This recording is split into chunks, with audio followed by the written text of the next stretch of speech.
scenes and descriptions of violent crimes and rituals. Because of the program's theme and controversial subject matter, parental discretion should be exercised. You have to give a blood sacrifice to Satan. It's supposed to keep you protected. It's supposed to keep you pure. They said that if we told that the devil would come and kill our parents. It doesn't matter if you believe in Satan. It doesn't matter if you believe in demons. What's important is to know that there are people out there that do, and they're willing to do anything to accomplish their goal. Satanism is more than a hodgepodge of mysticism and fantasy, more than a Halloween motif. It's a violent impulse that preys on the emotionally vulnerable, especially teenagers, often lonely and lost. It basically started out like with the killing of animals. Then there's always the heavy metal music, and drugs don't help. It attracts the angry and the powerless, who often think it's a secret lie. They asked me if I had ever thought about killing somebody just to watch them die, and they asked me if I would like to join a satanic cult. Possessed by an obsessive fascination with sex and drugs, and yes, heavy metal rock and roll. Satan's child. Often Satanism seems to be a personal psychodrama, a kind of license for strange, sometimes violent behavior. A bloodbath would be a cleansing and a purification of a planet that has been dirtied and degraded for too long. Sometimes it's just half-baked mumbo-jumbo and scrawled symbols, but other times it goes deeper, deadly. Tommy died as brutally as his mother did, but at his own hands. I loved him dearly, but he also took my wife who I loved. Satanism goes far beyond teenage obsession. Today there are cults that worship the devil, engage in secret ceremonies, believe in ancient, though bizarre theology, all of it constitutionally protected, as long as no laws are broken. I believe that hate is necessary in a controlled way just as much as love is necessary. The other face of adult Satanism is violent and fiendish, centered on sexual ritual and torture, frequently descending into the vilest crime of all, sexual abuse of children. He has drawn pictures of child being sacrificed. He's talked about animal sacrifices. He's disclosed molestation. And what of their own children? Some are born into satanic cults and grow up as lifelong members. Others are desperate to flee, but dread the penalty of grotesque death. They're going to catch me, it don't matter. I could run and run and run. They're always going to catch me because they're all over. And beyond the mayhem and monsters, it's said that a nationwide network of satanic criminals exists. Start with the warped and wicked Charles Manson. It's everything that human beings don't understand. It's all their fears. It's what they're not sure of. You dig what I'm saying? Satan to me would be God. Or the demented son of Sam killer David Berkowitz. These and others purportedly linked to the devil worship underground. Here's Satan. Here's Satan. Here's Satan. It's all over the United States and probably all over the world because it's just something that people are experimenting with now. Impossible to measure, easy to doubt. The very mention of it invites ridicule. Come out. No, I won't let her go. No. Often the choice is to avoid confronting it, ignore it, find other explanations, or laugh it off. That is not the choice we have made tonight. We have chosen to ask why. Via satellite, we'll be asking the youngest person on Oklahoma's death row, just 17 when he killed in the name of Satan, why he murdered his own parents.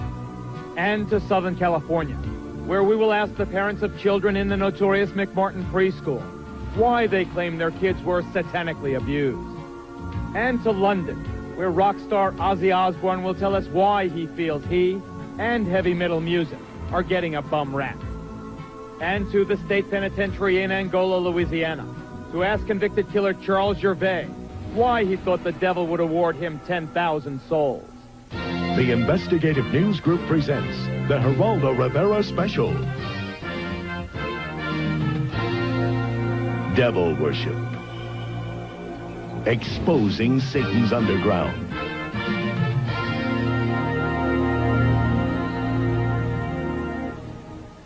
Whether a Satan exists is a matter of belief, but we are certain that Satanism exists. To some it's a religion. To others, it's the practice of evil in the devil's name. It exists, and it's flourishing. Members of our studio audience tonight will attest to that. They are friends and foes of Satanism, devil worshippers and law enforcers, experts and victims.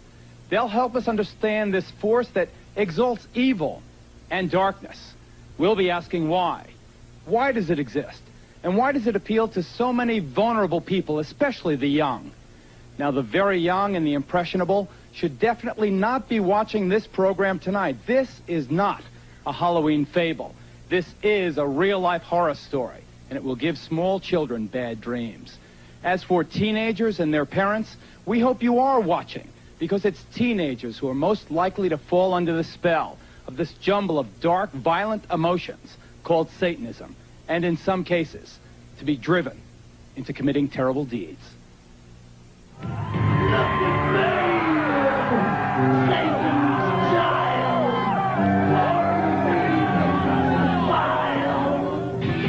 Being into heavy metal doesn't necessarily mean your kid's also into Satanism, and most of these fans are not.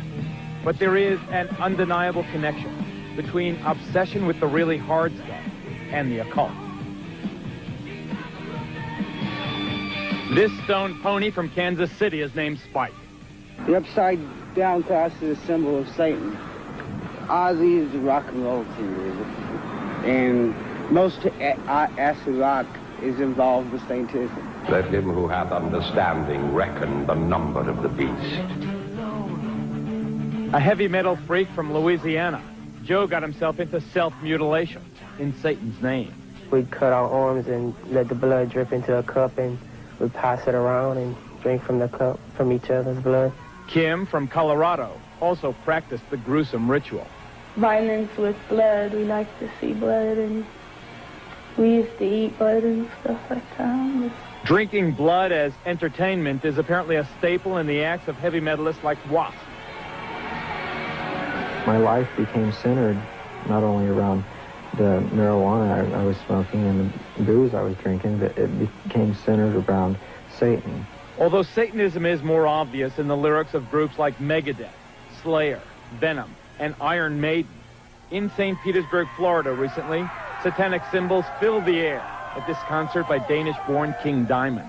How much can you influence kids? I think people are too clever to be influenced by watching a band or listening to an album to go out and do the same. Because if they were that easy to influence, watching the news, you get the real thing, and everybody knows that, right into your living room.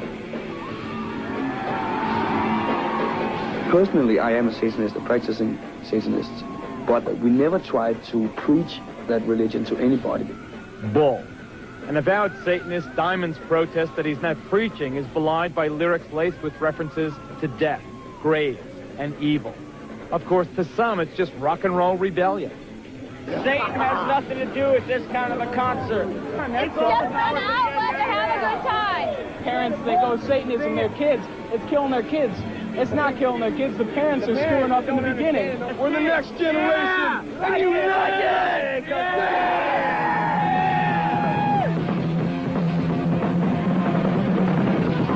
Whatever the connection, there is no doubt that teenage satanic activity in this country is increasing dramatically.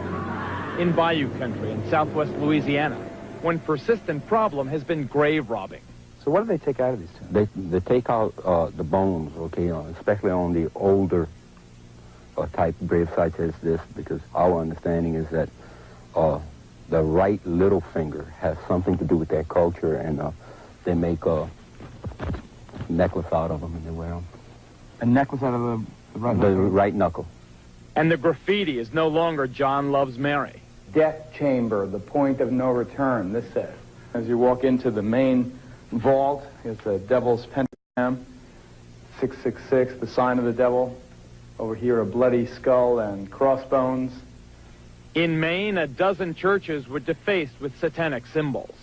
In California, New Jersey, Alabama, and elsewhere, police have found inverted crosses and the remains of mutilated animals. But by far the most frightening of all are the reports of teenagers killing other kids in Satan's name. Item, Douglas County, Georgia. I'm sorry for you, young lady, and I sentence you to a term of life in prison. I'm sorry for you, and I wish you good luck. Remove her from the courtroom, Mr. Sheriff. 17-year-old Melissa Ernest and 2 other teenage members of her coven admitted drinking her 15-year-old victim's blood, then dancing around her still warm body. Now listen to this report from a small town in Maine. Yesterday's conviction of Scott Waterhouse for the murder of 12-year-old Giselle Cody may finally bring an end to talk of a satanic cult in the town. Item, Long Island, New York. Police arrest 17-year-old Ricky Casso for the ritual murder of 15-year-old Gary Lowers. Casso gouged out his victim's eyes. As we've seen, the level of violence in these crimes committed in Satan's name is often appalling and savage, brutal enough to shock even hardened police officers. Detective Paul Hart thought he had seen everything. Then this veteran New Jersey officer saw how a suburban teenager murdered and mutilated his own mother. I believe that evil will once again rise and conquer the love of God. That this pact is to your approval, signed below. Just barely 14 years old, Tommy Sullivan had written this contract with the devil before he butchered his mother with his Boy Scout knife. The murder took place in the basement of the Sullivan family home. As we came down here, we found Mrs. Sullivan laying on the floor just about in this area here. Describe the condition of the body. It appeared that her throat had been cut and a good portion of her face had literally been slashed away. Tommy died as brutally as his mother did, but at his own hands. What did Tommy then manage to do to himself? What wounds did he inflict on himself to kill himself? His first self-inflicted wounds were a series of wounds to his wrists. 3, if I remember correctly, deep enough to actually sever the arteries and the tendons in his arm, enough to snap back his wrist. And after doing that, he literally slit his throat from ear to ear with this 3.5-inch knife from the windpipe all the way back to the spinal column, and to the point of almost taking his head off. Understandably unable to live with the gruesome memories in their family, Tommy's father and younger brother have moved out of state. Do you think you can ever find it in your heart to forgive your son? I don't know. I loved him dearly. But he also took my wife, who I loved. How could this happen here? To a nice boy from a good Catholic school and a fine middle-class family. Sure, he was obsessed by the symbols. This is what his room looked like on the night of the murder and suicide. But heavy metal is not answer enough. You're a veteran of Vietnam. Had you ever seen anything that brutal? Certainly in an area like this, in a town like this, in a neighborhood like this, you don't expect to see that type of violence. And it was brutal. It was brutal, and there's few of us that will forget that. Nor do you forget these drawings Tommy made just before he killed himself. But you continue to search for the reasons. What made Tommy? What made the others do it?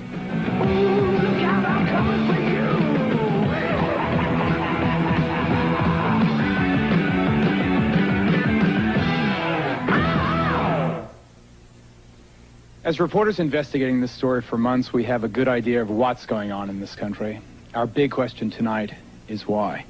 This is Detective Sergeant Paul Hart. Yes, stand up, Paul. He's the man, the cop who investigated the Tommy Sullivan tragedy. I've never heard of wounds that ferocious, and the pictures are even more appalling. Pictures that we did not show here. Do you think, you're not a theologian, you're a cop, do you think that Tommy was possessed? I think that possession is a state of mind, and it would have been a hell of an interview with Tommy had we located him. Certainly, like I had said before, his death was as violent as his mother's. Father LeBar, you investigate these cases for the Catholic Church. Is it the Church's position that demonic possession is possible? It certainly is. There have been many cases down through the centuries, many in our own decade, for example, of where the devil has actually possessed people and caused them to do many strange things. So you believe it's possible? I believe not only is it possible, it is a reality in some very select amount of cases. Let's go to London for a quick exchange with Ozzy Osbourne. Ozzy, I'm glad you're on the program. I'll interview you in greater detail in a couple of minutes. The one thing I have to ask you now, though, is, of course, the vast majority of your fans and the fans of heavy metal music are not Satanists. But there is no doubt, at least not in our reporting, that that heavy metal music plays a role. Every single kid that whose case we know about, who committed a violent act in Satan's name, was also into heavy metal music. What's your response to that, Oz? Well, I don't really know. All I do is make music. You know, I don't sit down and purposely plan to freak everybody out. I mean, I always have played heavy metal music. I suppose when I was younger and I started writing songs, my world was kind of dark and dingy. You know, I came from a working class family who had nothing, no dough, no prospects of ever having much money, and so that's how I saw the world as a child. And so, I mean, not all my songs are about Satanism. Of course. In fact, if you stand by, Ozzy, because I want to get to Sean Sellers, who's the youngest kid ever to go on death row in Oklahoma. Sean is a kid who murdered his mother, murdered his stepfather, murdered a convenience store clerk. What did Satanism have to do with it, Sean? What did Satan, do you feel, have to do with, first, your murder of that convenience store clerk? Satanism was, well, the murder was because it was a, how do I say this so that you can understand it? It was a sacrifice to prove allegiance to Satan, to prove my hatred towards society and everything. Well, hatred towards society is one thing, Sean, but how does Satan make you commit murder?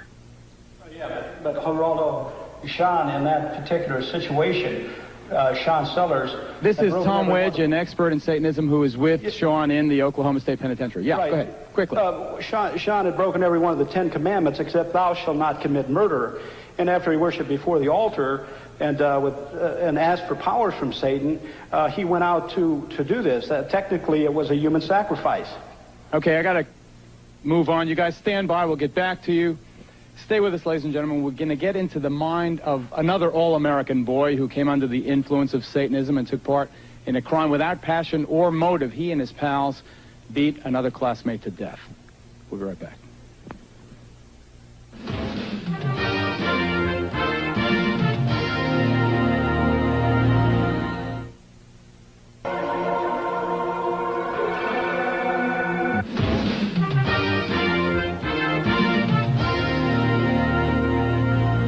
As you may have heard, we faced a much publicized dilemma in putting this program together. Many of the things about Satanism are offensive, and putting on an offensive television show was not our aim, so the most gruesome scenes have been left out.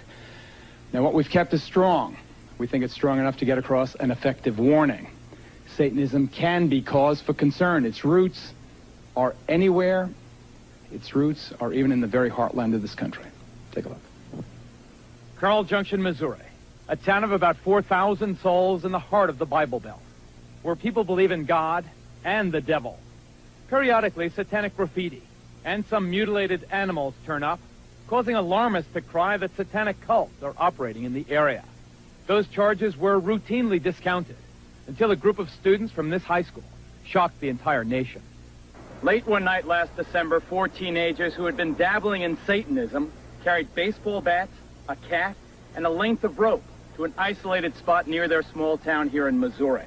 By the time the night was over, the cat had been mutilated and one of the boys beaten to death by the other 3, who then dumped his body in a well. One of the kids who did it, Pete Rowland, is now serving life sentence without parole here at this maximum security facility in Fulton, Missouri. The other 2 boys, his classmates, were also sentenced to life. Have you ever been here in the first interview since the murder? Pete Rowland talks about the satanic elements of the crime. What was it about Satanism that attracted you? Power. Just, you know, with power comes money, comes girls, just the feeling of people looking up to you, popularity. You're a good-looking guy, smart. Wouldn't you have those things anyway? It just seemed easier through the devil. The devil was the spur for this murder, which Pete confessed on this never-before-seen police videotape. Yes. Go ahead and show us what you did. Okay. I got him right through here, and I grabbed over the hand, and I pulled him through to right here. So the victim, and he was still moaning a little bit and going, like kind of like that. Brought this bat here, Pete. Okay, this is the bat that I threw. This is the third bat. Quite a bit of blood and hair on this thing. You can see a lot of hair on the end of it. Who all hit him? Me, myself, Jim Hardy, and Ron Clement. It basically started out like with the killing of animals. Then there's always the heavy metal music, and drugs don't help. Sometimes I didn't feel like I was the master of my own body. Like something else kind of took over with inside of my mind. What took over? Just the violence, the devil, lust and greed for drugs, for money. Pete gradually withdrew from family life. That is probably one of the main things I noticed. He even got to where he avoided eating meals with us. He listened to the music, heavy metal music, every opportunity. Another example of the link between heavy metal and teenage satanic crime. Describe what this music did to you. It's kind of like in the way of when we killed animals, it was just like, it would just things would go through my mind, and I could see the thoughts, I could see me hurting someone, you know, torturing people, and just along with the words too. Some of it was just all hail Satan and ripping apart, severing flesh, gouging eyes, things like that, you know. And after you listen to this, you know, 3 or 4 hours a day, every day for, you know, years or months, and it can get to you. Why did you choose this guy as your victim? Why Steve? Just because he was a human. Just because we could deceive him easy. The boy deceived was 19-year-old Stephen Newberry, who then took the first of some 70 blows as his classmates swung their baseball bats. I kind of looked down and I heard a pop, and I knew what it was. And I looked up, and Steve's eyes were real big, you know. And he just said, you know, why me? Why me? And he just looked like he was really sad. And someone said, because it's fun, Steve. And then we just all just like vultures, you know. I mean, we just went in. It happened, you know. You hit him? Yes.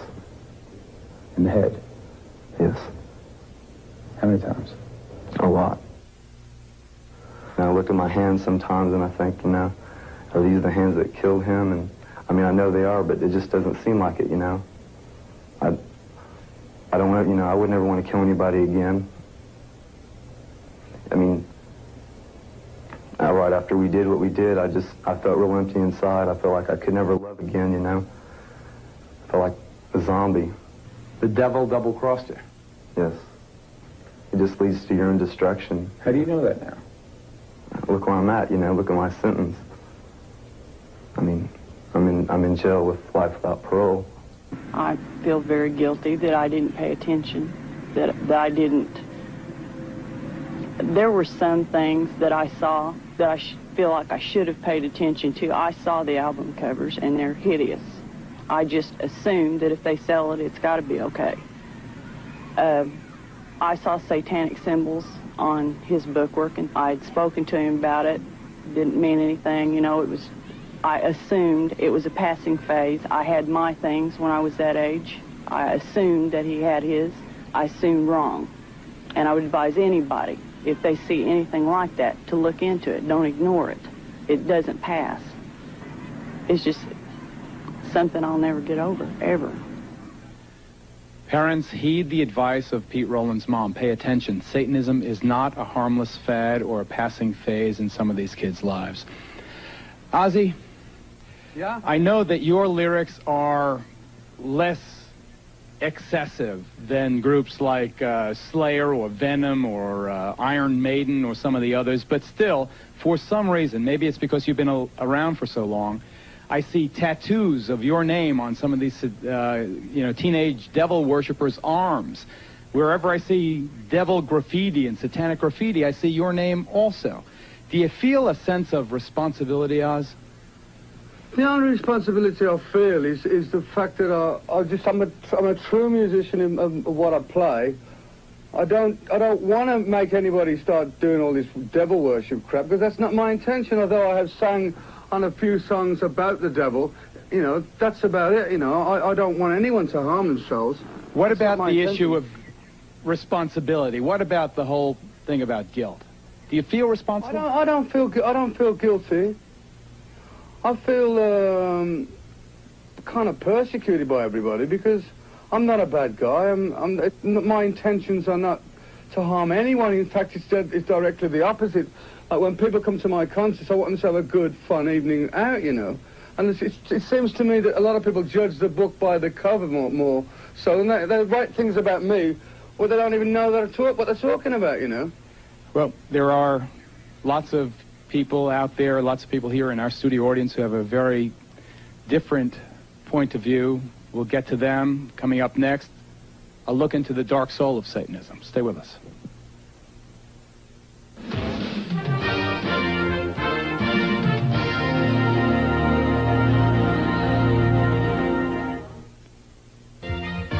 Satan means whatever I'm looking at, whatever I want it to mean.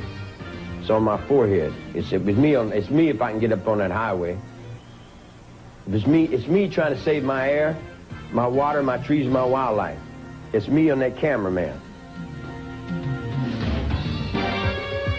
The Geraldo Rivera special, Devil Worship, will continue.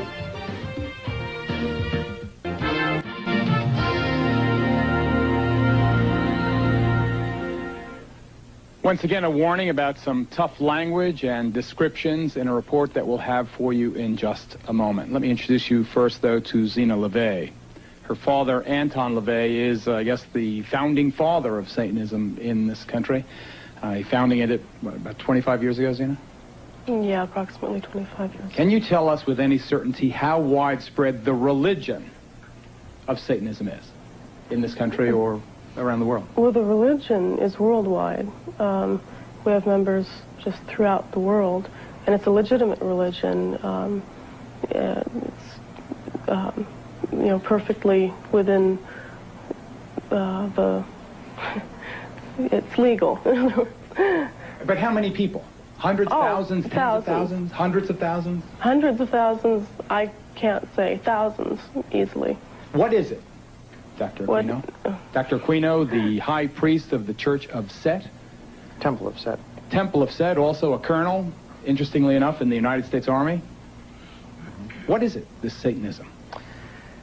I think that there is some confusion tonight because this same term means something different to Satanists than it does to Christians in the United States. By our own standards, the people who you've shown in these film clips would not be Satanists, either present or in the past. Rather, they would be the failures of a conventional religion. I appreciate your opinion. What is it, sir, then?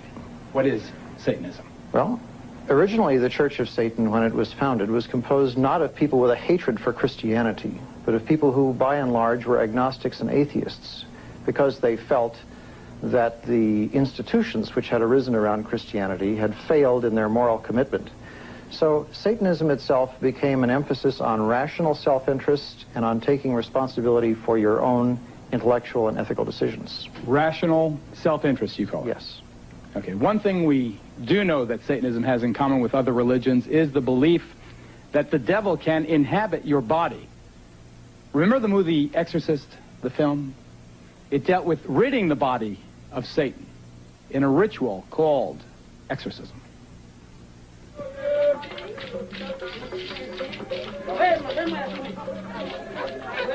As we discovered in the heart of the Haitian section of Brooklyn, New York, exorcism is more than just a scene in a movie. It's a common aspect of some people's religious beliefs. Operating out of the back room of this religious curio shop, a voodoo priest regularly performs exorcisms. This one on a woman whose persistent stomach pains were thought to be caused by the devil inside her. I know you've been possessed by the devil for so many years. He's been bothering you. That today you come to me, I am going to let them know he cannot bother you again. With the help of several assistants and accompanied by throbbing traditional music, the priest's incantations built to a crescendo. Then, in a moment of almost sexual release, the devil was purged from the patient.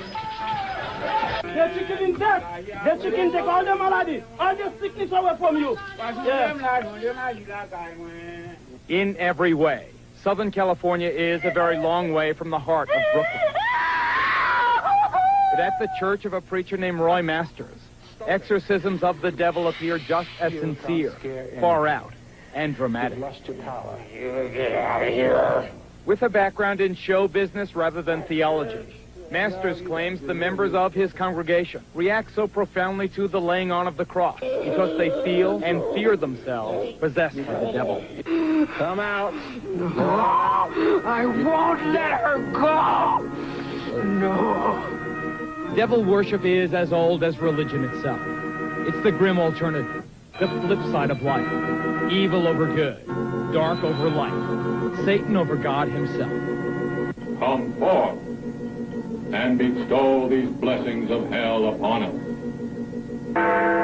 Forced underground by the religious hysteria of the Middle Ages, Satanism was resurrected, first by an Englishman named Aleister Crowley in the early 20th century. It entered its modern era in this country just about 25 years ago, under the theatrical guidance of Anton LaVey, California-based high priest of present-day devil worship. LaVey founded the Church of Satan. Now, despite its preachings of evil and hate, the church and its offshoots are constitutionally protected religions. I believe that hate is necessary in a controlled way just as much as love is necessary. LaVey penned the best-selling Satanic Bible. It's the handbook of devil worshippers everywhere. And for a time, he was considered chic enough to attract the attention of Hollywood. After working together on a film, LaVey made Sammy Davis Jr. an honorary member, while the late Jane Mansfield was for a time among LaVey's most passionate followers. Most of the people that are in my group are professional people, they're business people, they're people that are from very responsible walks of life. Contemporary Satanism relies heavily on bizarre and sometimes bloody ceremonies. One of the ugliest, yet apparently most common rituals in devil worship is the sacrifice of animals, often involving the removal of organs and the draining of their blood in elaborate ceremonies. Well, a series of cattle mutilations on this Louisiana farm has sent the shiver of fear through this entire community. Show me the evidence that this was some kind of ritual. Oh, this hole right here and the tail, they cut the tail off. The same thing with the ears. They cut the ears off. Right. So you two have no doubt that your animals were used in some kind of ritual. Right. Yes. All the blood was gone out of them, too. Every one of them, the blood was drained. No blood, no insides, eyes pulled out, everything. I'm begging for something to be done. I'm scared. In response to the animal mutilations and other mysterious and unsolved crimes in this area, the local fundamentalist church held an extraordinary service. There's been a lot of questions about, are there any witchcraft, occultism, Satan worshipers in the area? And the answer is obviously yes. The only way to deal with Satan, which is spirit, is by way of spirit. The preacher asked his flock to protect themselves with their faith, but some chose a more down-to-earth method. Brother Blunt, I believe in the Lord, and I believe in you, but I'm still going to carry my gun because I'm scared. In our investigation, we discovered that some of Satan's soldiers are also high-ranking officers in the United States military. Here at San Francisco's Presidio Army Base, for example, Lieutenant Colonel Michael Aquino led a double life as a satanic high priest. The colonel's cult is listed in the San Francisco telephone book, and his phone answering machine boasts of his affiliation. This is the Temple of Set. The temple is the only international satanic religious institution fully recognized by the United States government. Indeed, the Army does officially recognize Satanism as a legitimate religion and supplies chaplains with this guide for ministering to the satanic soldier. Yet unofficially, some charge that Army bases have become sanctuaries for devil worshippers. Just last month, under a full moon, I took a midnight tour of the Presidio grounds with police investigator Ed Abanofsky. Are you saying that there was a satanic cult active right here on the Army base? Yes, we believe so. There's evidence to substantiate that. They had satanic rituals going on. There's an altar in there, and all of the graffiti on the wall would indicate that. Let's see if I can see it. How'd you find this place? This was a fortification during World War II. During World War II, where they had gun batteries. I can see a pentagram painted on the wall. I can see the words Prince of Darkness. On this wall, I see several inverted crosses and other obvious satanic ritualistic paintings or symbols. Joseph, we've agreed to conceal your identity, but you are an officer in the United States Army. That's correct. And you were an officer in the United States Army during the time you were a member of this satanic organization. Yes. Did the authorities at the Presidio know that a satanic organization was active on their base during the time that you were a member? They were very much aware of it, yes. The present base commander, Colonel Rafferty, says that today, at least, I know of no satanic activities whatsoever in this area. Satanism may be a constitutionally protected religion, but similar to another recent case at the United States Military Academy at West Point. Here, charges surface connecting ritual child abuse at the Presidio Daycare Center to the devil cult. It was here, parents and others allege, that as many as 60 young children were ritualistically abused by soldiers of Satan. What actually was done to the kids? Oral copulation, sodomy, defecation. They were urinated on. The former chief juvenile investigator at the Presidio, Ed Abanofsky, is here. He's now a deputy sheriff in Santa Clara County. Colonel Aquino, we note, sir, for the record, that you were originally implicated in the dreadful charges of child abuse. We note also that no charges were ever brought against you, and presumably you have been cleared. Would you like to comment on why those charges were brought against you? Well, the entire time that the so-called child molestation scandal was occurring at the Presidio, the time period when these terrible events were supposedly taking place, I was assigned to the National Defense University in Washington, D.C., and my wife was out there living with me. But is it not a fact that a 3.5-year-old girl identified you as the alleged perpetrator of molestation? No, as a matter of fact, it is not the case. An accusation was made by her stepfather, who was an Army chaplain, speaking on behalf of this child. In her original interview with the FBI, she denied ever being molested. Well, I've seen you are innocent until proven guilty. You were never charged in this case. I don't want to belabor the point. I have seen, however, the affidavits for the search warrant of your home, and they indicate the child is speaking to the authorities, not her father. This was after she had been subjected to therapy. Let's say you are innocent of that. You are no longer at the Presidio. You are now in St. Louis, but you are still a serving officer or colonel in the United States Army. Do you feel it is inconsistent with a high-ranking officer pledged, sworn, to uphold the Constitution of the United States that you are also a practicing Satanist? Not in the least. The Army has known of my religion for the last 20 years. There has never been a problem with it, any more than there's a problem with other members of minority religions. But let me read from the Satanic Bible. Quote, this is the number one, commandment. Death to the weakling, wealth to the strong. How can you believe this and still uphold the Constitution of the United States? Death to the weakling? Well, for one thing, what you're looking at there is a highly polemical book that was never meant to be taken literally in all of its commandments. Father. Yes, and I'm aware of that, and I'm also saying that members of the Church of Satan understood that much of this book was in the form of a polemic. It was a statement that was dramatically made, but was not intended to be taken literally in all its respects. So we should not take this book literally? Correct. This is Dr. Walter Grote, would you stand, sir? Whose daughter was allegedly abused at West Point, the United States Military Academy. You were a captain in the United States Army. Aside from what allegedly happened to your daughter, which I know you allege was part of a satanic cult, and having nothing to do with this man, I state again for the record, what is your feeling, sir, on the fact that a serving officer in the United States Army is also a professed Satanist, a high-ranking person? Well, I think in this election year, we've heard a lot about values, Geraldo. We've heard a lot that our little children should be saying the Pledge of Allegiance to the flag. Mr. Aquino has identified himself as an antichrist. He preaches that as leader of the temple set. I don't think I'm misquoting him. I find it inconceivable that we can have candidates talking about one nation under God and having our children say that, yet by the same token, we can have somebody in our army as a colonel leading our troops in battle who are opposed to the very concept of God and whose whole purpose it is to fight against God. We have to take a break right here. Next, more on the connection between Satanism and violence, including more charges of the sexual abuse of children. If you have let your kids watch up until now, we urge you, ladies and gentlemen, we are not kidding. Get them away from the TV during our next report. We'll be right back.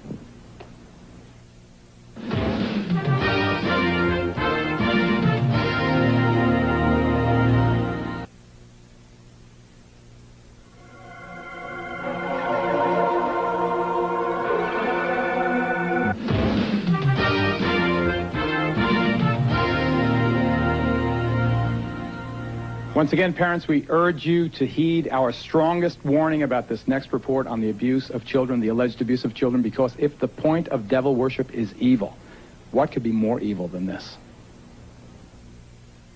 That's the baby right there. Right here? Uh-huh, it came out of her already. What'd they do to the baby? Then David took it and kept throwing it against the wall, and he killed it, and he took it in the house. No, you saw that? Yeah. These are pictures that can chill a parent's soul.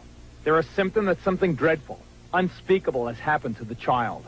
In this case, it's an 8-year-old boy from Grenada, Mississippi. They took us in an old caboose. And they had these things they called Spains. Spains? Yes, Spains. They stuck it up my butt.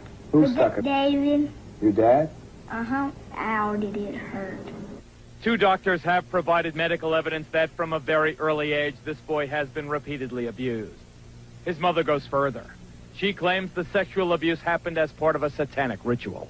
Do you allege your husband was part of a satanic cult? I allege that he was the high priest of a satanic cult. David, the boy's father, has never been formally charged. He's now in hiding. Now, incest is certainly not new, but apparently more and more of it is taking on the dark overtones of Satan. She talked about there being a Satan, and she talked about there being boys that had hurt her. Listen to what this 5-year-old girl from Orange County, California, told her mother her father did to her. Daddy was heading the meeting, and he wore a real-life baby foot around his neck. She says they each drank the blood, and then they all hurt me. Said, how did they hurt you? She spread her legs and pointed to their crotch and says, right here. And it gets worse. According to his family, this severely traumatized 10-year-old boy, also from Southern California, was allegedly molested by a trusted neighborhood minister as part of an ongoing satanic cult. Jimmy talks about having a gun held to his head, about being shown a skeleton, about having to touch the skeleton. He has drawn pictures of a child being sacrificed. He's talked about animal sacrifices. He's disclosed molestation. In the very places created to care for children, in nurseries and daycare centers across the nation, there are increasing reports of ritual sexual abuse. The children of McMartin are still filled with lurid stories of their awful experience there. What did they say the devil would do to you? They said that if we told that the devil would come and kill our parents, and he said that we wouldn't live to be the age 9. What were they doing to you? Molesting me. What does that mean? What does molesting you mean? Touching us in places we don't want, and then they would threaten us oh, you don't say a word else we're gonna come to your house and kill everybody except for you, and we're gonna send you to the devil and everything. And they would scare us really much. No region in this country is beyond the reach of the devil worshippers. Even here in the heartland of America, stories of ritual abuse crop up. The children you're about to meet were born into it. They say their parents forced them to witness bloody rituals, and even they say to participate in ritual murder. Now in the safe haven of a concerned foster family, the children are haunted by their personal nightmares. My dad was involved in a lot of it. Okay, he's one of the main guys. He's a leader or something. He made us have sex with him and with other guys, and he's done it with other people.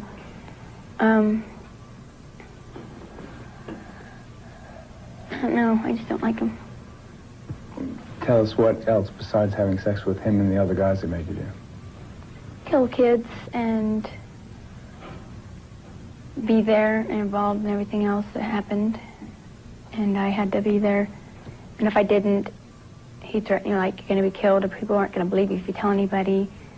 Or I'll find you, you know.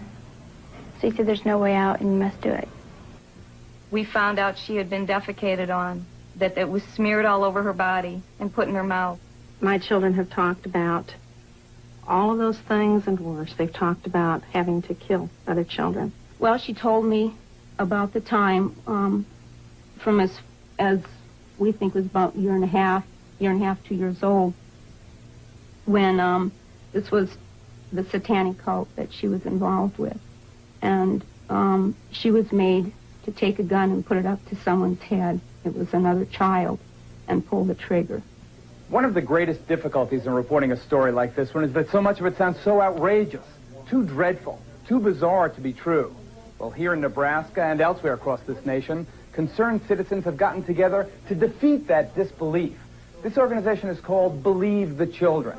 Its guiding principle, that the stories these young victims are telling are too widespread, too consistent not to be true. The stories are so outrageous, and I am such an honest person, I assumed everybody would believe me. And to this day, I'll get in the middle of a story and I'll think, they're going to think I'm crazy. This sounds crazy. But when you begin to hear this same thing time and again, different stories, but the same horrible underlying things, the same behaviors in the kids, I just want to scream. I'm a stranger. I come up to you and you tell me this story and I say, I don't believe you. How do you react? What do you do? I just say, well, that's your right not to believe it. But someday, if you see something or you hear something from somebody else, just remember what you heard from me. If we were lying, I don't think we would come up with such good lies. Are you telling us the truth? If this isn't true, I mean, you can do anything you want with me, but it's true. So sad. Let's go now to the McMartin preschool parents who have gathered for us in Los Angeles. You recall that case, notorious case. I must state for the record, however, that the charges against most of the defendants have been dropped. Charges are still pending against 2 of them, however. We know that the parents and the children allege child abuse. What is much less known is that they say it was ritual abuse as part of a satanic cult. Whoever is the designated spokesman there, please tell us why you believe this was part of a ritual cult, abuse as part of a satanic cult. Well, the easiest reason to that question, Geraldo, is the fact when the children started talking, they started talking about robes and candles. They described an Episcopal church. And once they started narrowing that down, you could see that it had to be satanic. It's very important in satanic religions to have a priest because they truly do believe in power.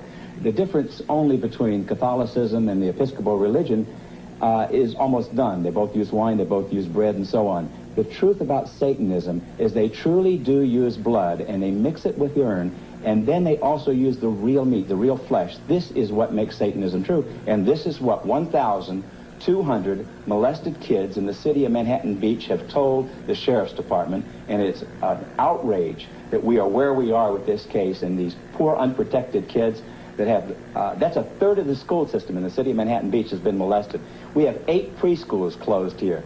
This is the child molestation capital of the world. We have more preschools closed in this city than any city this side of Detroit, and I'm not picking on Detroit. You may have heard of a case here in New York recently where last year, actually, a little 6-year-old girl called Lisa Steinberg was murdered, allegedly by her own step-parents. Well, that trial for the murder of that little girl opened here in New York today. There were some shocking developments. The defense attorney stated that in some way the parents, or at least one of them, was a member of a satanic cult. That just today here in New York. We're joined now by Maury Terry, author of The Ultimate Evil. He has been studying this and other satanic cases. Why do you believe the satanic cult had something to do with this case of Lisa Steinberg? Well, in the first instance, Geraldo, the police removed demonology books from the Steinberg and Nussbaum apartment in New York. In the second place, I have seen writings done by Hedda Nussbaum, the adopted mother of Lisa, if you will, in which she admitted that she was involved with a cult on Long Island that practiced rituals and conducted pornography and were involved in child pornography. What's this? Here is Hedda's diary. This is her own diary? Hedda's appointment book diary from 1983. You can expect to be subpoenaed after this, sir. Yes, and in it you can see here that Hedda was calling deprogrammers, cult deprogrammers, back in the fall of 1983 in order to try to get herself out of this group in Long Island that she had gotten involved with. You have a sketch drawn by Lisa? We found in the Steinberg apartment a sketch drawn by Lisa in her own hand. Look at it, ladies and gentlemen. Book. That's drawn by Lisa Steinberg with the satanic pentagram on it and with the descending crescent moon above it. This, I was told, confirmed by a principal involved in the case, that this was the costume that Lisa wore at the rituals on Long Island, and that the costume scared her. I was also told by a principal involved in the case that they put makeup on Lisa in order to make her look more like an adult, and she hated wearing the makeup. The prosecution is trying to present this case as a simple homicide. What I'm saying to you here now is that there is a lot more evidence in this case. The case goes much deeper than is being portrayed as going, and this evidence that we're revealing here tonight should certainly graphically illustrate that fact. We'll be right back, folks.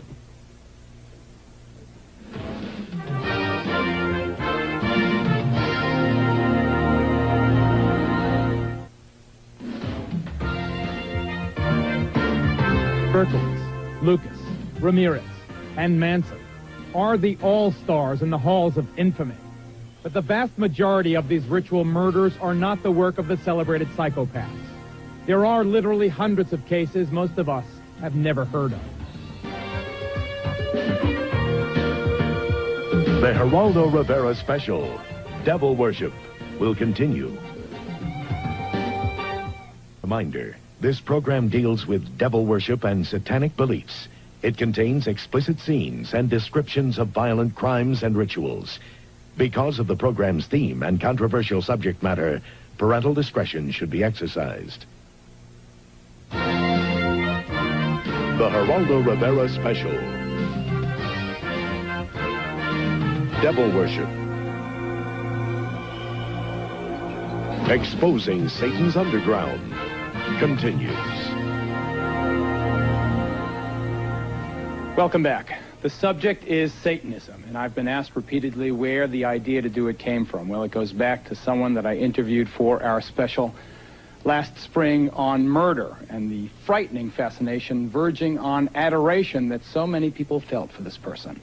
A murderer who would have us believe that he is the incarnation of the devil. Here's Charles Manson. Okay, I killed everybody since day one.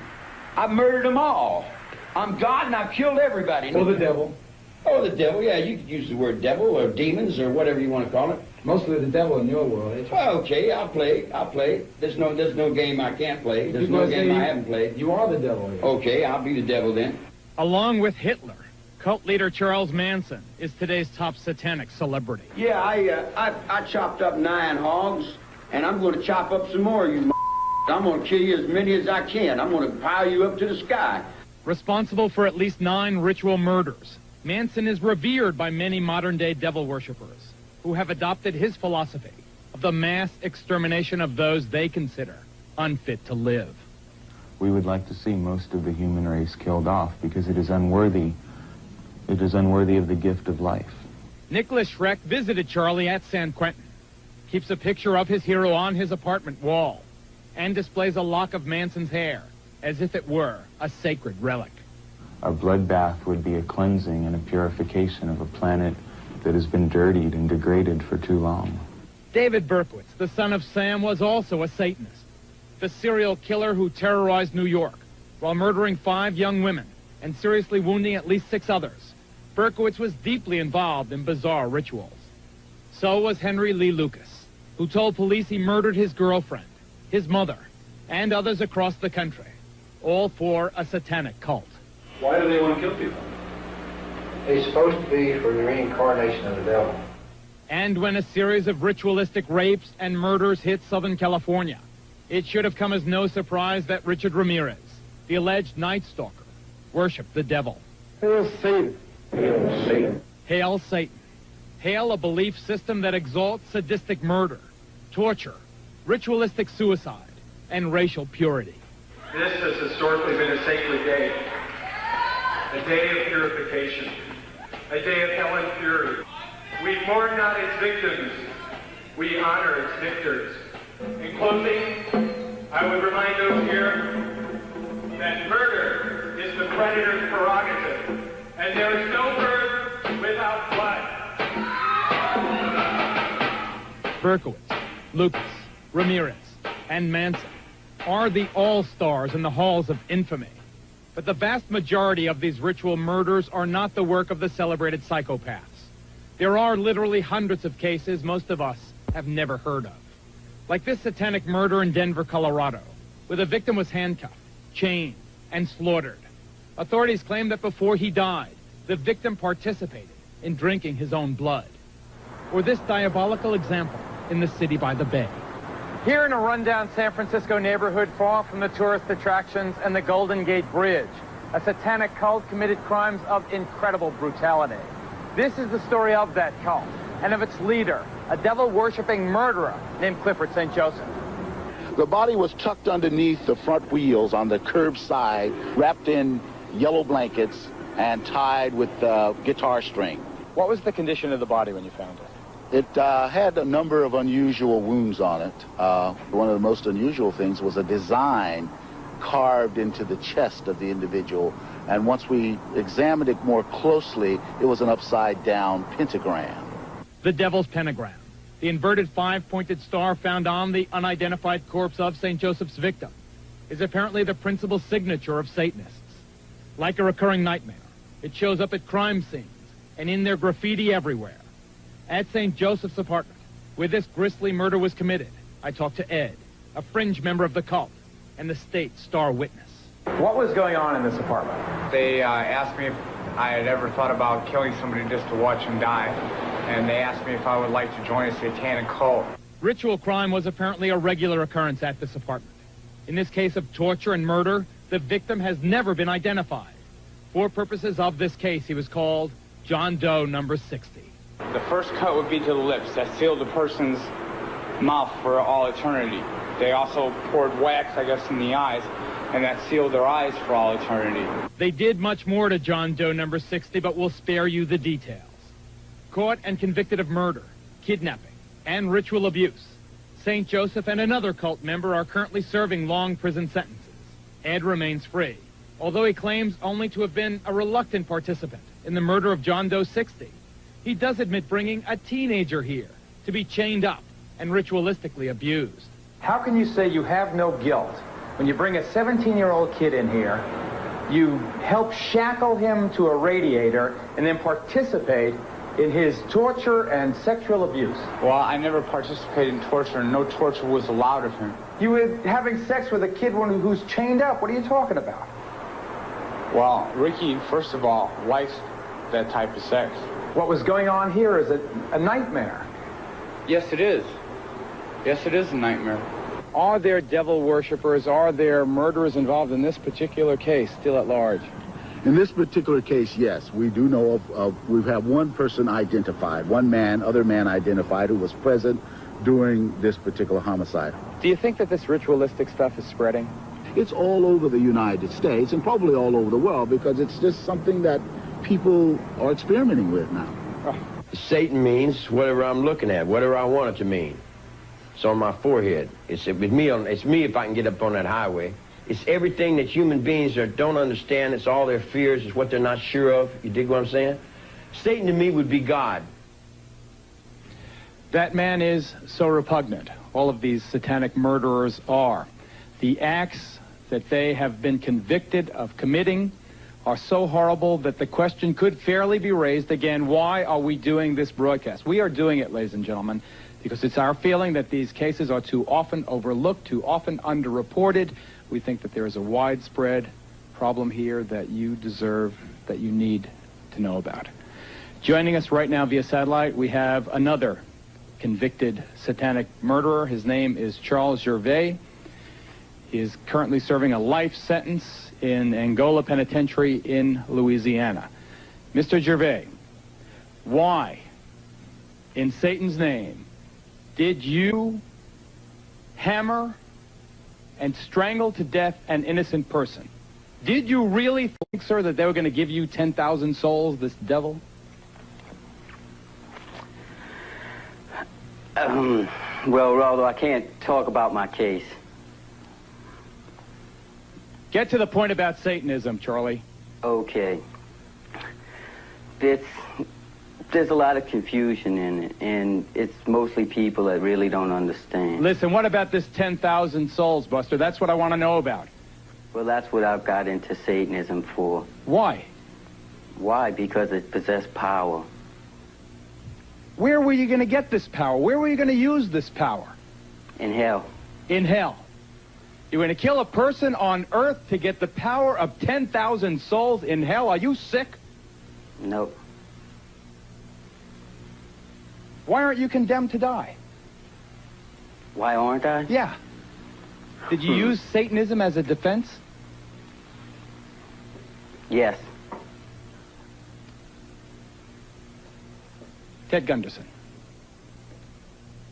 FBI veteran, former head of the regional office in Los Angeles. Is there a network of these satanic murderers in this country, do you allege? I cannot say that there's a network of satanic murderers. I can say that based on information furnished to me by confidential sources and informants, based on interviews with dozens of survivors from the satanic operations through the years, satanic beliefs, etc., I can say that there is a network of these people across the country who are very active. They have their own rest and relaxation farm. They are in contact with each other. It ties in loosely to the drug operation, ties into motorcycle gangs, and it goes on and on. They have their own people who specialize in surveillances and photography and in assassinations. After this commercial break, we're going to have the anatomy of a satanic crime, showing you why law enforcement has had such a difficult time coming to grips with the strange, shadowy world of satanic crime. Stay with us.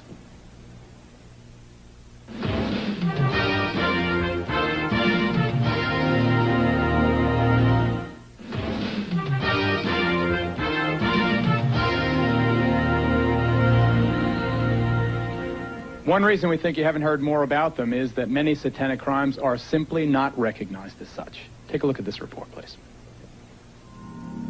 These ritualistic crimes are everywhere, and yet in most communities they are either overlooked or underreported. There's an example going on right now here in Kansas City that tells us why.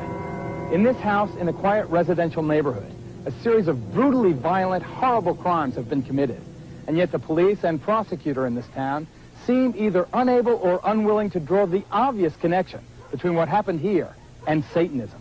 All I know is the whole thing was evil. This 22-year-old, call him Jay, escaped from the House of Horrors wearing only a dog collar. For 4 days, he had been ritualistically tortured by a man named Bob Burdella. He took a transformer and hooked it to my genitals and stepped back and took pictures while I'm flopping around. What a sick dog.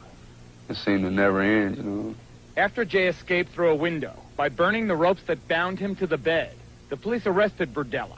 When they searched his home, they found over 250 photographs of young men, including Jay, in the process of being tortured, in some cases fatally.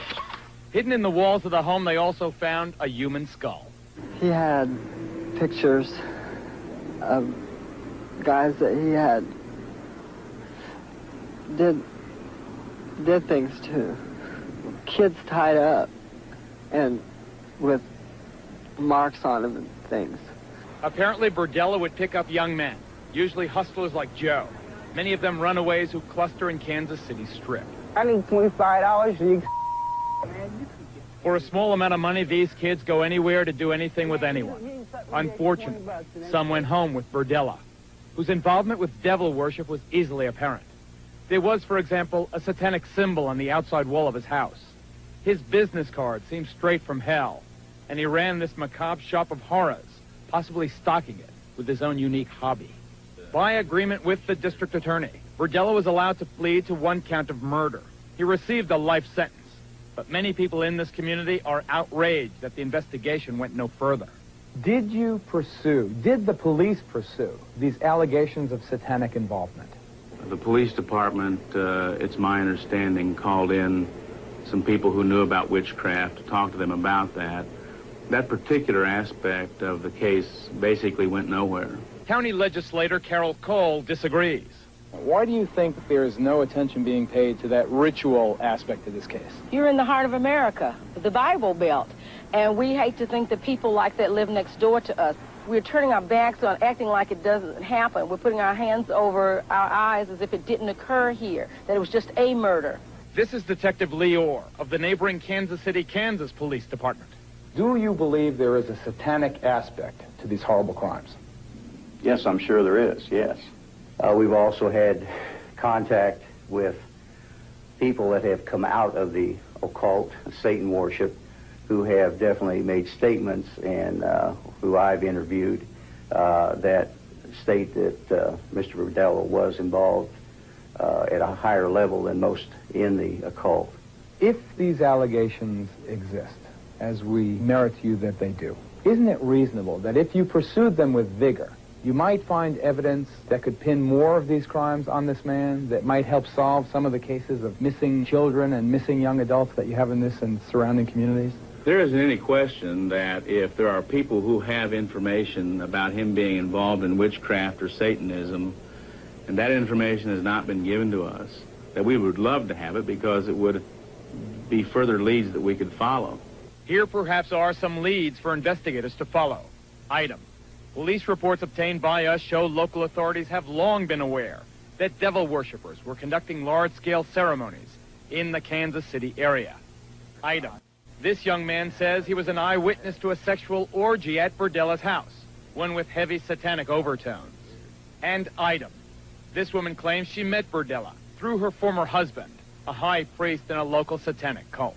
We were at a meeting in the area, and he was up on the platform in a throne, which symbolizes that that sacrifice at that particular meeting was for him, was done for him. So he was in an exalted position. He was a VIP. Yes, he was. What happened there at that ceremony? There was a young man killed, a young boy. He was 16 years old. Did you ever tell the police about any of this? No, I didn't. Why?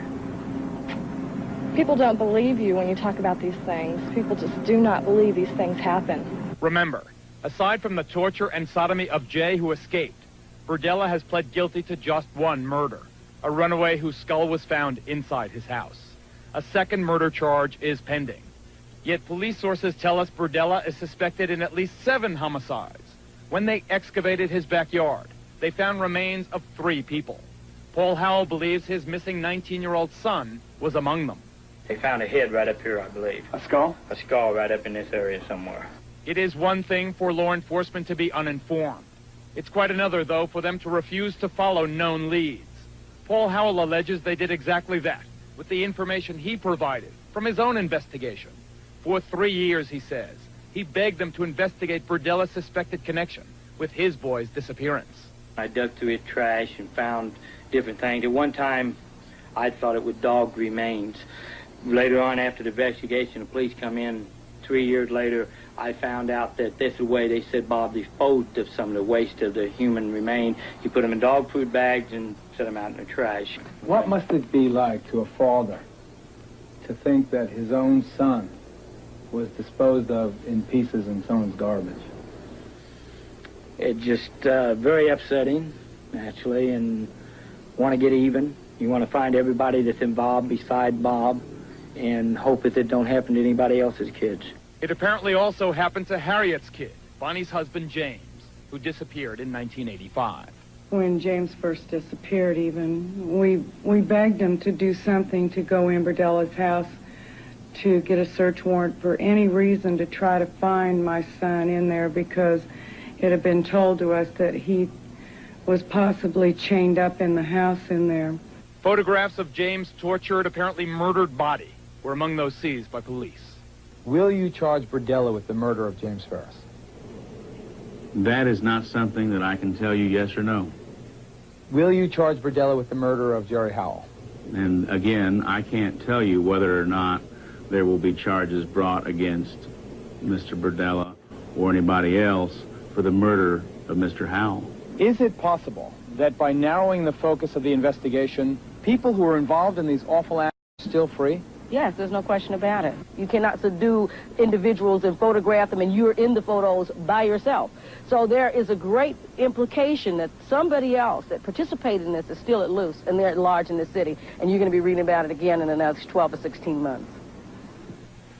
I hope she's not right, but stand up. This is Detective Sergeant Lee Orr from the Kansas City, Kansas Police Department. You saw him in the video piece. This is retired Detective Michael McKee of the Kansas City, Missouri Police Department. Gentlemen, the Kansas City Star is reporting as late as yesterday that the district attorney in your community is still insisting that the Berdella case of serial murders or alleged serial murders is not related to Satanism, is not a ritual crime. You were one of the first cops on the scene. Do you believe that this case is satanically related? It's my opinion that it is. We recovered a ceremonial robe from the bedroom. When we excavated the backyard and dug up the skull in the backyard, it was buried with a jar of feathers and had some burnt wood with it. We also recovered numerous books on the occult from the residence of Mr. Berdella. Now, whether these cases are not being treated as ritual crimes because of embarrassment to the community or because it's easier for cops just to prosecute them as simple homicides, we don't know. Coming up next, we have talked in this program so far, and you have heard the words about child abuse. A woman by the name of Cheryl Horton and others tell an even more grotesque story, ladies and gentlemen. Having babies to be turned over for human sacrifice to Satan. And we'll deal with that when we come back.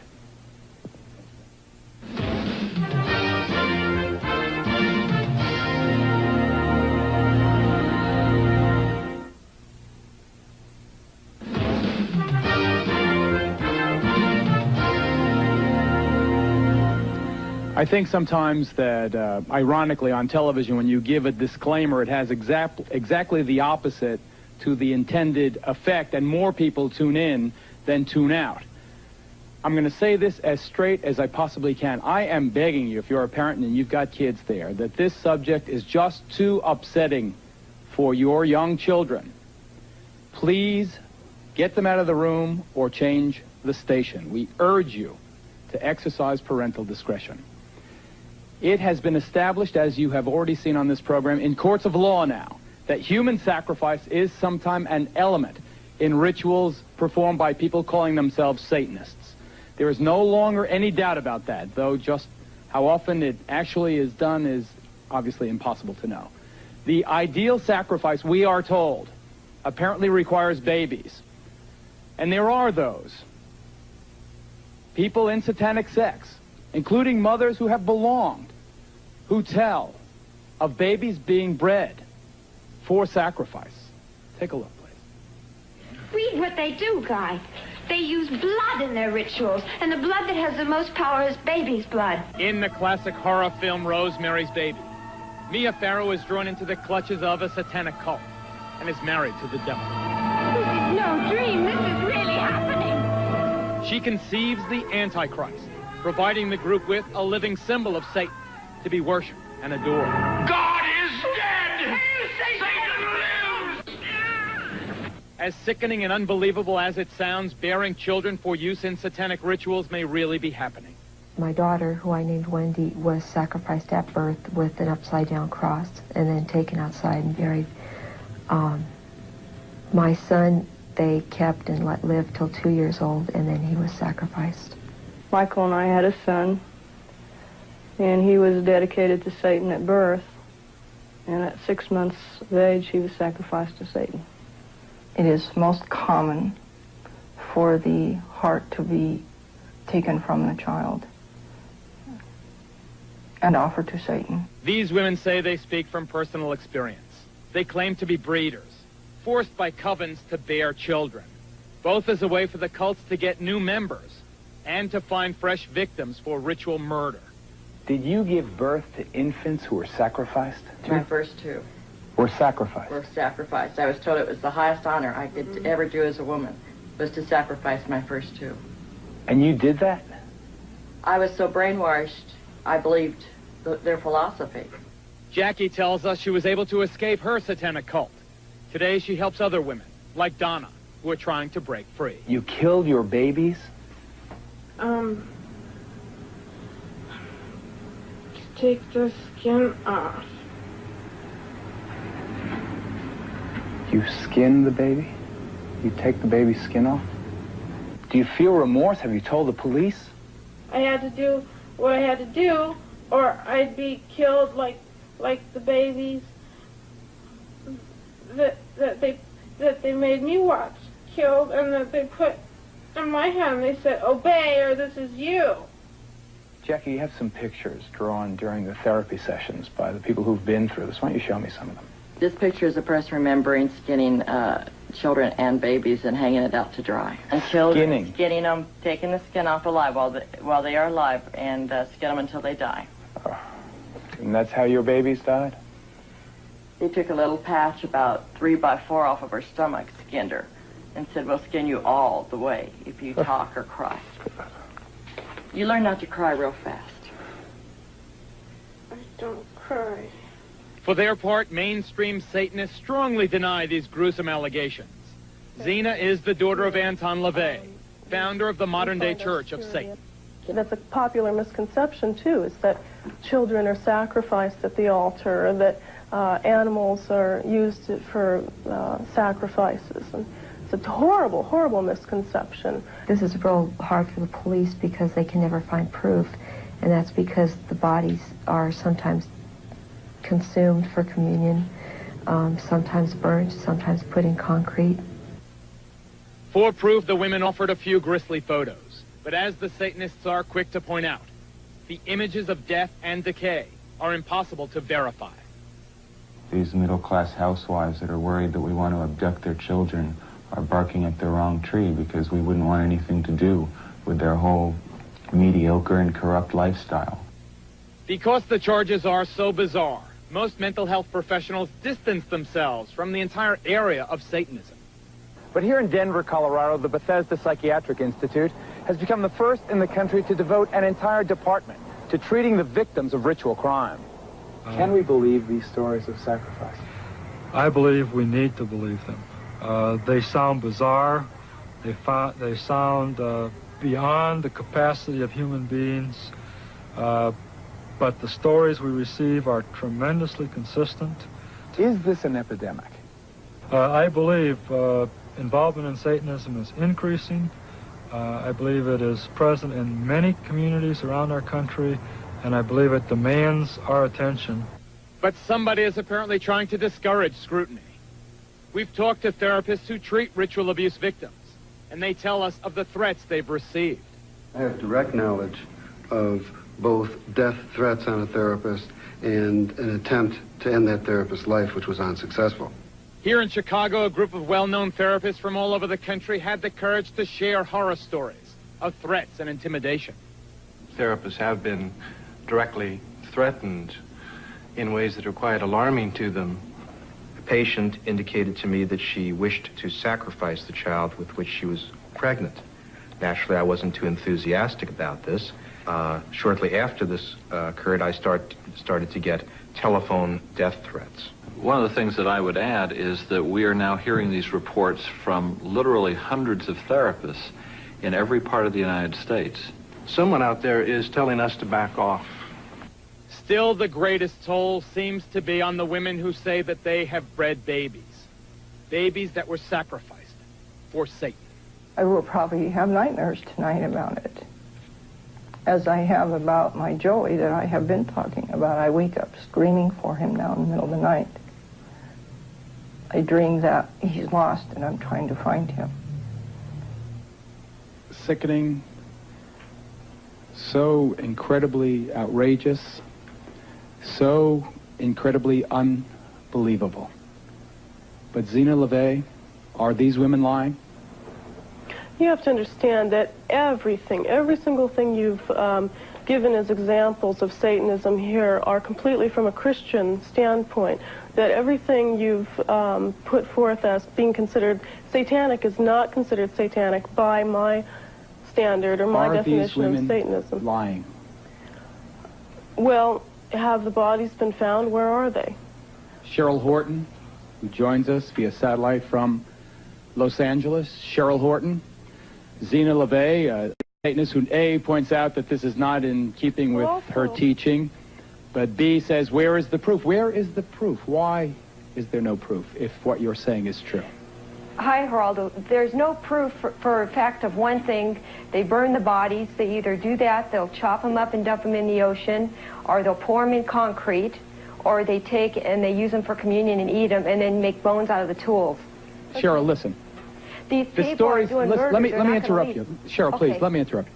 The stories, dump in the ocean, chop up the bodies, these things, they sound like they can't be happening. Ted Gunderson, respected law enforcement professional, recently or retired now from the FBI, former regional director of Los Angeles. Do you, sir, believe that these dreadful allegations of babies being sacrificed are true? I absolutely believe it, without any doubt. Based on the information that's been given to me across the country by numerous survivors and by confidential sources and informants. Then why don't you name these people and arrest them? Never a name, never an arrest. These women come out of a group and they insist that they know the people in the group, and yet they do not identify these large mysterious cults. Name them and arrest them and get them off the street. Does he not make a valid point? He makes a valid point. The problem with that is, number one, police officers don't believe it. I may believe it. You may believe it. Some people in your audience may believe it. They don't believe it. Number two, if you decide to investigate these people, you have to, number one, handle it from an undercover operation. If you put an undercover operation into effect, then you have, in a sense, your own police officers become involved in these heinous crimes, and they are, of course, become murderers. And in addition to that, if you do decide to investigate these people, there's a lot of work. And many law enforcement officers are apathetic and don't want to get involved. Ladies and gentlemen, you have heard this. The debate here could rage over this issue alone for hours and hours and hours. Michael Aquino is right when he says there have not been any successful prosecutions for this horrible allegation. Ted Gunderson is a sincere man with a good reputation who says that there are difficulties in the prosecution. Still, the point is it has never been proven in a court of law. Obviously, it needs more investigation, but if these things are happening, then there should be a national task force of federal and state and local cops working together to prove or disprove. Because this is just unacceptable, this impasse. Coming up, we're going to have warning signs you should watch for, parents, and all of our guests will be available for a final discussion about Satanism after this break.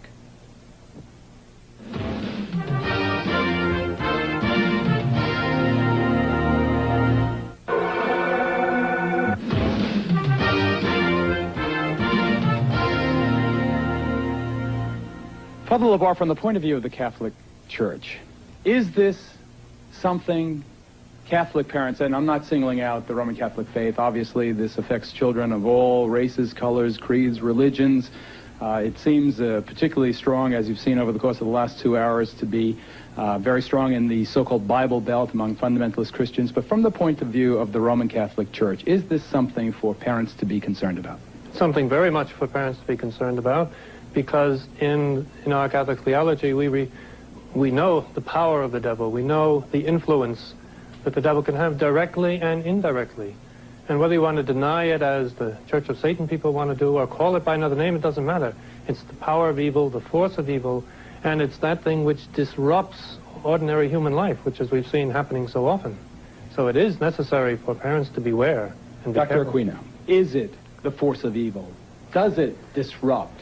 Is it a force for everything negative?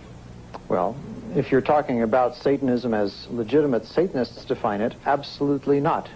It is ethical, it is above ground, it is positive. If you are talking about the devil as it is defined by religions such as Father Labar's, then it is, in fact, a symbol of degenerate behavior, and this is part of our problem tonight. Should we have warnings, sir, the way we do on cigarette packs, for people coming into your houses of worship? Warning, this sect may be dangerous to your health and the health of the people you know. No, because in the case of the Temple of Set and the Church of Satan, we have not had any problems with criminal behavior.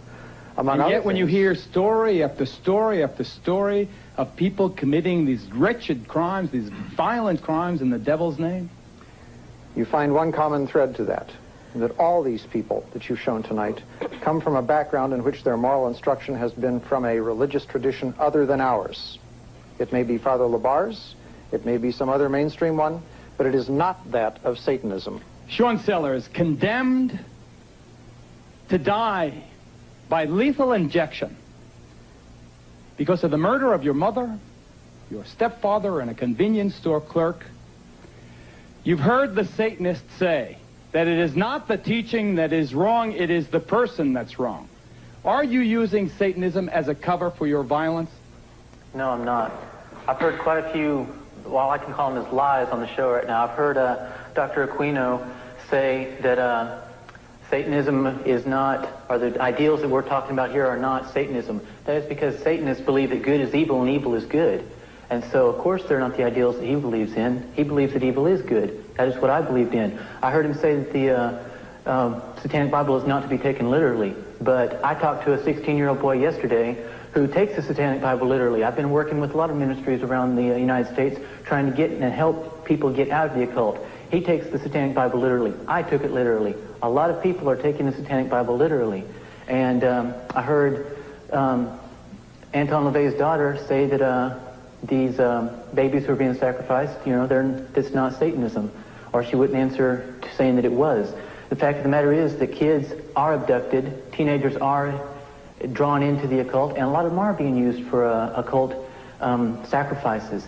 And there's been so much on the show that you've shown so much pain and blood and all this other gore and stuff, but you really haven't shown how to get out of the occult for those who want to get out. There is, let me tell you a story about a friend of mine. Tell it briefly, Sean. Go ahead.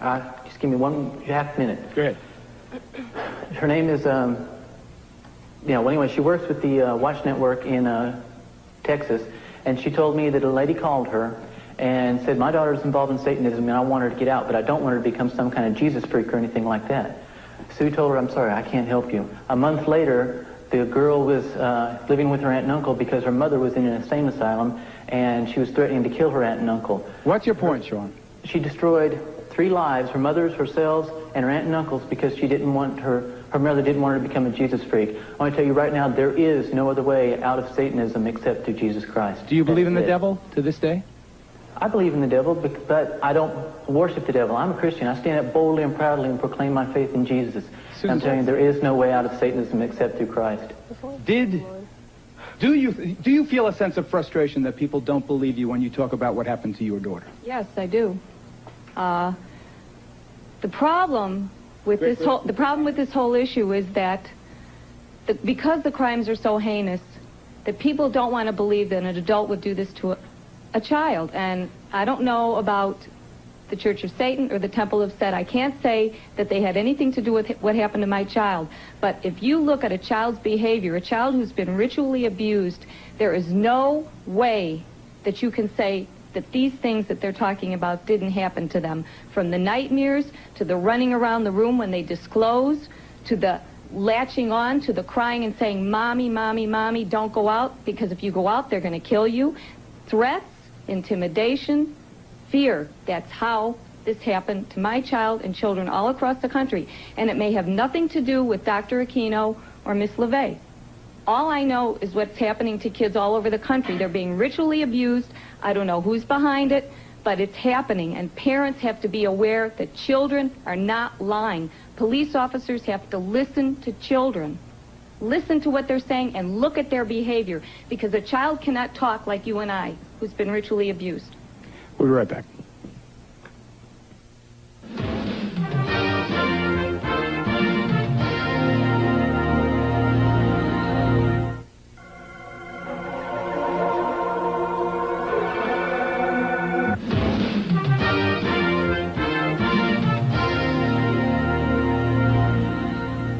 of us know that life is not safe. Every day we face the possibility of crime and disease and accidents and disasters.